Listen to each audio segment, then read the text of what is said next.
సూర్యదైతే Vishwanath and Sons అని చెప్పేసి ఒక పోస్టర్ వచ్చింది మనకి. అంటే మొన్నదాకా చూసుకుంటే సూర్య చాలా యాక్షన్ మూవీస్ లలో సీరియస్ గా కనిపించారు. ఇప్పుడు మరి ఫ్యామిలీ హీరోగా మారిపోతున్నారా మళ్ళీ? అవును అట్లనే ఉంది. ఎట్లంటే చిరంజీవి సినిమా ఇలా డాడీ అది ఆ టైప్ కానొస్తుంది. మళ్ళీ ఇది వరకు విజయశాంతితో తీసింది స్వయం కృషి ఏదో సినిమా ఉంది. దాంట్లో కూడా బాబుని ఎత్తుకుంది చేత పసివాడి ప్రాణం కాక ఇంకోటి ఉందిలే. ఆ టైప్ కానొస్తుంది ఇప్పుడు సూర్య బాబుని ఎత్తుకొని ఉంటే. అంటే మొన్నటిదాకా సూర్యకి హిట్టే లేదు, కంగువా తోటి ఆగిపోవడం జరిగింది. మరి ఈ సినిమా తోటి ఏమైనా పికప్ అందుకుంటాడంటారా? ఫ్యామిలీ సినిమా అయితే ఈ సినిమా తోటి అన్న మళ్ళా సింగం 2 సింగం 3 అటు తీసినట్టు వస్తుందేమో అనుకుంటాను నేను. సూర్య అంటేనే ఒక సెన్సెల్స్ న్యూస్ అంటే చూడబుద్ధి అయితే దాని సినిమాలు బాగుంటాయి, స్టోరీ పరంగా కానీ పాటలు కానీ ఏదైనా కానీ. మరి ఇప్పుడు బాబుని ఎత్తుకొని ఫ్యామిలీ సినిమా లాగా కానొస్తుంది, బాగుంటుందేమో అనుకుంటున్నాను నేను. బాగుంటది. గతంలో కూడా ఇలాంటి నేమ్ తోటే సన్ ఆఫ్ కృష్ణన్ అని చెప్పేసి ఒక సినిమా వచ్చింది. మరి ఈసారి విశ్వనాథ్ అండ్ సన్స్ అని వస్తుంది. ఆ సినిమా అంతా సెన్సేషన్ అవుతుంది అంటారా ఈ సినిమా కూడా? అయితే అనుకుంటాను నేను. కొద్దిగా సినిమా పేర్లు పెట్టడం క్లారిటీకి పెడితే మా లాంటి వాళ్ళకి కూడా అర్థమైంది. పేర్లు పెట్టేటప్పుడు మరి దొరకట పెడతాను రో ఎటకతో కానీ పెడితే అర్థం కావాలి సినిమా పేర్లు. ఈ మధ్య పెద్ద హీరోలు కానీ చిన్న హీరోలు కానీ చిన్న పిల్లల్ని వేసుకొని తీసుకుంటున్నారు. అంతకు ముందు బాలకృష్ణ కూడా ఒక చిన్న పాపతో తీయడం జరిగింది, డాకు మహారాజ్ అని. సో ఇలా చిన్న పిల్లల్ని వేసుకొని తీయడం చాలా సరదాగా అయిపోయినాయి సినిమాలు. మరి ఇలా తీసుకోవడం కరెక్ట్ అని అంటారా? చిన్న పిల్లలతో అన్నం తిత్తే సినిమాలు ఇట్టు అయితే ఏమని చూస్తారులే కానీ ఆడ స్టోరీ పాటలు బాగలేదు ఇటు కావు. స్టోరీ పాటలు బాగుంటే ఇటు అయితే ఎవరు తీసినా సరే, హీరో తీసినా. మన సూర్య కూడా ఆ లుక్ చూస్తుంటే ఇటు అయితేమో అనుకుంటున్నా, బాగుంటుందేమో అనిపిస్తుంది. సూర్య గారి నుంచి విశ్వనాథ్ అండ్ సన్స్ అని చెప్పేసి ఒక పోస్టర్ రిలీజ్ అయింది కదా, సో చూసారా మీరు అది? చూసానండి. ఎలా అనిపించిందండి? ఓకే, ఆయన చెప్పాలంటే ఒక నార్మల్ పర్సన్, ఒక ఇన్నోసెంట్ క్యారెక్టర్ చేసే వ్యక్తి సడన్ గా ఒక్కసారిగా ఆయన రేంజ్ ఎంత దూరం వెళ్ళిందో మనం అందరూ చూసాం. గజనీ నుంచి గజనీ, శివపుత్రుడు, అలాగే సింగం లాంటి సినిమాలు తీసి తమిళనాడు ప్రజలే కాదు ఆంధ్రప్రదేశ్ ప్రజల మనసును కూడా గెలిచిన వ్యక్తి ఆయన. చాలా వరకు నేను ఒకటే చెప్తున్నాను కదా, పేదవాళ్ళ కోసం ఆయన కూడా అంతో ఇంత సేవ చేసే వ్యక్తి, మంచి మనసున్న వ్యక్తి. ఏదన్నా విద్యకు కానీ హాస్పిటల్కి కానీ ఇలాంటి ఖర్చులు ఇక్కడ మన మహేష్ బాబు గారు ఎలాగనో అలాంటి సాయం చేసే గుణం ఉన్న సూర్య గారికి మనం ఏం చెప్పినా తక్కువే. ఆయన సినిమా చూశాను, పోస్టర్ చూశాను, చాలా బాగుంది. అఫీషియల్ గా మధ్య కాలంలో అన్ని యాక్షన్ మూవీస్ చేయడం వల్ల ఫెయిల్ అవ్వడం, అంటే సినిమా ఫ్లాప్స్ అవ్వడం కూడా చూస్తున్నాం. కంగువా కానీ రెట్రో కానీ ఇవన్నీ సినిమాలు. మరి ఈ సినిమాలో ఫ్యామిలీ మ్యాన్ గా కనిపించబోతున్నాడు. మరి ఫ్యామిలీలో వెళ్ళగలుగుతుంది అంటారా ఈ సినిమా? నిజం చెప్తున్నాను కదా, ఫ్యామిలీ విషయంలో సూర్య గారు మంచిగా సెట్ అవుతారు, బాగా సెట్ అవుతారు. ఫ్యామిలీ పరంగా ఆయన ఏ క్యారెక్టర్ కి తగినట్టు ఆ క్యారెక్టర్ రోల్ మార్చే క్యారెక్టర్ అయితే ఆయన దగ్గర ఉంది. జై భీమ్ సినిమా చూసినా మనము, జై భీమ్ సినిమా చూసినా, ఇంకొకటి చూసినా కానీ పవన్ ఆయన కూడా ఒక రేంజ్, తమిళనాడు జనాలకి ఒక మంచి ఆర్టిస్టు, ఒక ఇన్నోసెంట్ ఆర్టిస్టు. యాక్షన్ కానీ ఏ టైంకి ఎలా క్యారెక్టర్ మార్చాలో ఆయనకి తక్కువ కాదు. అంటే వెంకీ అట్లూరి, లక్కీ భాస్కర్ సార్ లాంటి మంచి సినిమాలు, సాఫ్ట్ సినిమాలు అందించిన వ్యక్తి. మరి ఆ కాంబినేషన్ లో వస్తుంది కదా, డైరెక్టర్ వెంకీ అట్లూరి, హీరో ఏమో సూర్య. ఇక్కడ కూడా అదే సక్సెస్ అందుతుందా? కంపల్సరీ మంచి సక్సెస్ ఉంటుంది. ఒక మంచి ఫ్యామిలీ సినిమా చూసామన్న ఒక కామెడీ ఎంటర్టైన్మెంట్ కలిపి ఒక సెంటిమెంట్ ని జనాలు క్రియేట్ చేసి అందిస్తాడు ఆయన. ఎక్కువ శాతం మనం ఇప్పటిదాకా చూసిన సినిమాల్లో అన్నిట్లో సెంటిమెంట్, కామెడీ, ఎంటర్టైన్మెంట్ అన్ని ఇచ్చాడు ఆయన. అలాగే ఈ సినిమా కూడా కంపల్సరీ మంచి హిట్ అవుద్ది. ఆయన క్యారెక్టర్ రోల్ గానీ ఇప్పుడు చూస్తే ఆయన ఇంగుబాయ్ లాగా ఒక ఫ్యామిలీ పర్సన్ ఎలా ఉండాలో అలా ఉన్నాడు. నుంచి ఒక పోస్టర్ రిలీజ్ అయింది కదా, విశ్వనాథ్ అండ్ సన్స్ అని, చూసారా? చూసాను. ఎలా అనిపించింది? చాలా బాగుంది. ఎప్పుడు సూర్యది రఫ్ గా ఒక మాస్ సినిమాలు ఉంటాయి, కానీ ఈ సినిమా మాత్రం చాలా క్లాస్ సినిమా ఉంది. అలాగే వెంకీ అట్లూరి అనేది లక్కీ భాస్కర్ తో ఆల్రెడీ మంచి హిట్ కొట్టాడు. ఈ సినిమా అయితే చాలా ఇద్దరికి ఒక వేరియేషన్ లాగే. మెయిన్ సూర్యకి అయితే మాత్రం ఇప్పటి వరకు ఇంత క్లాసిక్ సినిమా అయితే ఎప్పుడు రాలేదు.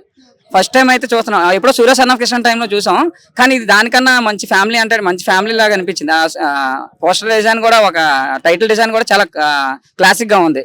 అంటే చాలా సాఫ్ట్ గా కనిపిస్తాయి వెంకీ అట్లూరి సినిమాస్. అంటే లక్కీ భాస్కర్ కానీ ఒక మైండ్ గేమ్ తోటి ఆడిపించే గేమ్ లాగా అనిపిస్తూ ఉంటది. అండ్ సార్ కానీ ఒక మెసేజ్ ఓరియంటెడ్ గా ఉంటుంది. అంతకుముందు లవ్ స్టోరీస్. సో ఈ వెర్షన్ లోకి వెళ్తే ఇప్పుడు వచ్చే మూవీ కూడా ఏదైనా మెసేజ్ ఇచ్చే అవకాశం ఉందంటారు? ఖచ్చితంగా. ఎందుకంటే ఇప్పుడు అందరూ యాక్షన్ కానీ లేదంటే పెద్ద పెద్ద యాక్షన్ ఎపిసోడ్లు ఉన్న సినిమాలు ఎవరు చూస్తారు. ఇప్పుడు అందరూ ఫ్యామిలీ డ్రామాలు, కామెడీ అలాంటివి చూస్తున్నారు. రీసెంట్ గా చూడంటే మనశంకర్ వరప్రసాద్ చూసినా సరే అంత పెద్ద బ్లాక్ బస్టర్ అయిందంటే దానికి కేవలం ఫ్యామిలీ ఎంటర్టైన్మెంట్. ఈ వర్షంలో పైగా సూర్యకి తెలుగులో ఫ్యాన్స్ ఎక్కువ ఉన్నారు.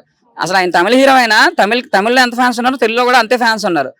ఆయన్ని ఇలా చూడాలని ఎప్పుడో చూశారు మన తెలుగు ఆడియన్స్. మళ్ళీ ఇప్పుడు అంత క్లాసిక్ గా చూడడం ఇది ఇన్ని సంవత్సరాల తర్వాత ఉంది. అది వెంకీ అట్లూరితో సినిమా అయితే చాలా బాగుంటుందని ఎక్స్పెక్ట్ చేస్తాను. ఆల్రెడీ టైటిల్ చూస్తేనే తెలుగు నేటివిటీకి తగ్గట్టుగా ఉంది.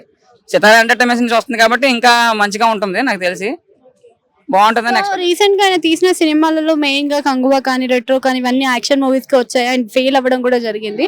మరి ఈ cinema full of family entertainer గా కామ్ గా కనిపిస్తుంది కదా, మరి అదే హిట్ ని అందుకుంటుందా? అందుకు ఖచ్చితంగా అందుకుంది. మెయిన్ సూర్య సంగతి పక్కన పెడితే మనకి వెంకీ అట్లూరి లక్కీ భాస్కర్ తో ఎంత స్ట్రాంగ్ గా బ్లాక్ బస్టర్ కొట్టారో మనకు తెలుసు. ఆయన ఎలాగైనా కంటెంట్ మంచిదే తీసుకుంటారు. దానికి తోడు సూర్య ఎప్పుడు కంటెంట్ మీదే వెళ్తారు. ఏదో లాస్ట్ టైం ఫెయిల్ అయ్యింది కానీ కంగువా అలా, కానీ చాలా జాగ్రత్తగా సినిమాలు చేస్తారు. అందుకే ఆయనకి తెలుగులో అంత ఫాలోయింగ్ ఉండడానికి కారణం అదే. ఈ సినిమా అయితే చాలా గట్టిగా హిట్ కొడతారని ఎక్స్పెక్ట్ చేస్తాను. హీరో సూర్య గారి నుంచి విశ్వనాథ్ అండ్ సన్స్ అని చెప్పేసి ఒక పోస్టర్ రిలీజ్ అయింది, చూసారా? చూసాను. ఎలా ఉందండి పోస్టర్? చాలా బాగుంది. చిన్న బాబుని ఎత్తుకొని చాలా క్యూట్ గా నించున్నట్టు అనిపిస్తుంది. అంటే ఇంతకు ముందు ఆయన తీసిన సినిమాలో కంగువా కానీ రెట్రో కానీ ఇవన్నీ కూడా యాక్షన్ మూవీస్ ఇంకా రిలీజ్ అయ్యాయి. దాని తర్వాత ఎవరికి కనుమరుగైపోయాయి కనిపించకుండా, అండ్ హిట్ మార్గంలో కూడా వెళ్ళలేదు. మరి ఈ సినిమాతోనే హిట్ కొడతారంటారా సూర్య? ఈ సినిమాతో అన్నయ్య 100% హిట్ కొడతారని నేను అనుకుంటున్నాను. నేను కూడా సూర్య గారు అంటే నాకు చాలా ఇష్టం. తను చేసే సినిమాలు ప్రతి సినిమాలు నేను చూస్తాను. బట్ ఏంటంటే కొన్ని సినిమాలు ఫెయిల్ అయినా కూడా మళ్ళీ కంబ్యాక్ ఇస్తాడని చెప్పి అనుకుంటున్నాను. అంటే ఈ మధ్య కాలంలో నాని కానీ బాలకృష్ణ కానీ ఇంకా చాలా మంది హీరోస్ చిన్న పిల్లల్ని పెట్టుకొని సినిమాలు తీస్తున్నారు. కొంతమంది ముందుకెళ్ళిన వాళ్ళు ఉన్నారు, కొంతమంది ఫెయిల్ అయిన వాళ్ళు ఉన్నారు. మరి అది కలిసి వస్తుంది అంటారా సూర్యకి? ఇది 100% అన్నయ్యకి సినిమా కలిసి వస్తుంది.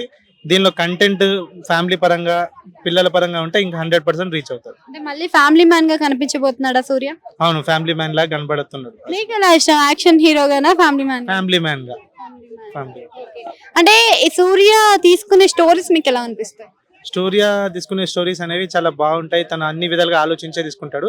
బట్ ఏంటంటే కొన్ని మధ్యలో అవగాహన లేని డైరెక్టర్లతో సినిమాలు తీసినందువల్ల కొద్దిగా ఫెయిల్ అయ్యాడు. బట్ ఈ సినిమాతో 100% వెనుకకు వస్తాడని చెప్పి ఆలోచిస్తాను. నుంచి విశ్వనాథ్ అండ్ సన్స్ అని చెప్పేసి ఒక పోస్టర్ అయితే రిలీజ్ అయింది. గతంలో ఆయన మొత్తం యాక్షన్ సినిమాలు తీశారు, కంగువా కానీ రెట్రో కానీ ఇలాంటివన్నీ. మళ్ళీ ఫ్యామిలీ మ్యాన్ గా మారిపోతున్నాడు అంటారా సూర్య? ఫ్యామిలీ మ్యాన్ గా మారటమే మంచిదమ్మా. ఎందుకంటే ఆడియన్స్ కి దగ్గర అవుతారు. ఇప్పుడు రెట్రో గానీ లేకపోతే మన కంగువా ఇవన్నీ ఏంటంటే ఏదో ప్రయోగాలు చేయాలన్న ఉద్దేశం చేయటం అయితే మంచిదే, నేను కాదంటలే. కానీ అదే ప్రాసెస్ లో ఆ సినిమాలు సక్సెస్ అవ్వక వెనకబడిపోవటం దారుణం. అంటే ఒక క్యాపబిలిటీ ఉన్న హీరో వెనకబడిపోయి, అంటే ఆయన ఎప్పుడు మంచి ప్లేస్ లోనే ఉండేవారు. ఆయన సినిమాలు ఆయన పెర్ఫార్మెన్స్ ఏంటో మనం ప్రత్యేకంగా చెప్పనవసరం లే. అలాగే రామ్ చరణ్ గారికి కూడా ఎంతో ఇష్టమైన హీరో, నా ఇష్టమైన హీరో సూర్య అని చెప్తారు. అటువంటిది అంత గొప్ప నటుడు సూర్య గారు ఏదో ఈ ప్రయోగాలు చేసి అవి సక్సెస్ అవ్వక వెనకబడిపోవటం అయితే దారుణం అమ్మా. ఆయన ఏంటంటే జనాలకు దగ్గర అయ్యి, ఫ్యాన్స్ కి దగ్గర అయ్యి, ఫ్యామిలీస్ కి దగ్గర అయ్యే సినిమాలు తీస్తే బాగుంటది అనేది నా ఉద్దేశం. అలాగే ఇప్పుడు ఈ విశ్వనాథ్ అండ్ సన్స్ సినిమా చూస్తే ఏంటంటే ఆయన ఒక పిల్లోడిని ఎత్తుకుని ఉన్న ఫోటో పోస్టర్ చూస్తే ఫ్యామిలీ ఆడియన్స్ కి చాలా దగ్గరగా ఉన్న సినిమా తీస్తున్నారు. మంచి అంటే ఫుల్ ఫ్యామిలీ, అంటే రెట్రో లేదా కొన్ని సినిమాలు చూస్తాం ఒకళ్ళు వెళ్ళి చూస్తారు. కానీ ఇటువంటి ఫ్యామిలీ ఆడియన్స్ చూసే సినిమాలు ఉంటే గనక మొత్తం ఫ్యామిలీ అంతా వెళ్ళి చూస్తారు. ఫ్యామిలీ అంతా వెళ్ళి చూసి ఆహ్లాదంగా ఒక మంచి సినిమా చూసామన్న అనుభూతి కలిగితే ఆ ఫీల్ వేరు. అటువంటి సినిమాలు సూర్య గారి నుంచి రావాలని కోరుకుంటున్నాను. అటువంటి సినిమాలు ఎక్కువ ట్రై చేయాలని నేను కోరుకుంటున్నాను. ఈ మధ్య కాలంలో చాలా మంది హీరోస్, పెద్ద హీరోస్ కానీ చిన్న హీరోస్ కానీ పిల్లల్ని పెట్టుకొని సినిమాలు చేస్తున్నారు. దాంట్లో కొంతమంది సక్సెస్ అయిన వాళ్ళు ఉన్నారు, లేదు అంటే ఫెయిల్ అయిన వాళ్ళు ఉన్నారు. బాలకృష్ణ, నాని లాంటి వాళ్ళు అయితే సక్సెస్ ని చూసారు. మరి ఈసారి సరిగ్గా సక్సెస్ లేదు ఈ మధ్య కాలంలో సూర్యకి. మరి ఈ బాబుతోటైనా మంచి సక్సెస్ వస్తుందా? సన్స్ అంటున్నారు, మరి సన్ ఒక్కడే ఉన్నాడు. ఓకే, అది ఉంటదమ్మా. మనం అటువంటి అంటే పోస్టర్ ప్రకారం ఏంటంటే ఒక అబ్బాయినే ఎత్తుకున్నారు, విశ్వనాథ్ అండ్ సన్స్ కదా. అయితే సన్స్ అన్నాడు కదా, ఒకళ్ళని ఎత్తుకున్నారేంటి, మిగిలిన ఏమైంది ఆ సినిమా, అది తెలియాలంటే మనం సినిమానే చూడాలి. ఓవరాల్గా ఏంటంటే ఇటువంటి సినిమాలు ఎలాగంటేనమ్మా ఫ్యామిలీ ఆడియన్స్ తో చూసే విధంగా ఉంటే గనక మంచి సినిమాలకి పేరు ఉంటది. అంటూ ఇప్పుడు సపోజ్ కంగువా ఉంది, ఖర్చు పెట్టడం ఎంతో ఖర్చు పెట్టేశారు, తీరా చూస్తే అట్టర్ ఫ్లాప్ అయింది. దానివల్ల ఉపయోగం ఏమైనా ఉందంటే అంటే ఫ్యామిలీ ఆడియన్స్ కి అయితే ఆయన పూర్తిగా దూరం అయిపోయారు. కానీ అలా నేను కోరుకునేది, పోనీ ఆయన ఫ్యాన్స్ ఎవరైనా కోరుకునేది ఏంటంటే ఫ్యామిలీ ఆడియన్స్ కొంచెం దగ్గర అయితే గనక వాళ్ళలో అంటే గుండెల్లో గుడి కట్టుకునేంత విశ్వరూపం చేయగలరు ఆయన. ఎందుకంటే అంత మంచి యాక్టర్ అమ్మా, అంత పెర్ఫార్మర్. అటువంటి మంచి యాక్టర్కి ఎప్పుడు కూడా మంచి సినిమాలే పడాలి. ఇటువంటి ఫ్యామిలీ ఓరియంటెడ్గా వెళ్ళే సినిమాలు అయితేనే చాలా మందికి దగ్గర అవుతారనేది నా ఉద్దేశం. ఒక సినిమా ఏంటంటే మామూలుగా ఉన్నా సరే అది అంటే రెట్రోకైనా వెళ్ళరేమో కానీ ఇటువంటి ఫ్యామిలీ ఆడియన్స్ చూసే సినిమాలకి ఎవరో ఒకళ్ళు వెళ్తారు. దానివల్ల ఏంటంటే ఆయన విలువ ఏమి తగ్గదు, ఆయనకుండే గౌరవం ఇంకా పెరుగుతుంది. అటువంటి ఫ్యామిలీ ఆడియన్స్, ఫ్యామిలీ ఓరియంటెడ్ సినిమాలే చేయాలని నేను కోరుకుంటున్నాను.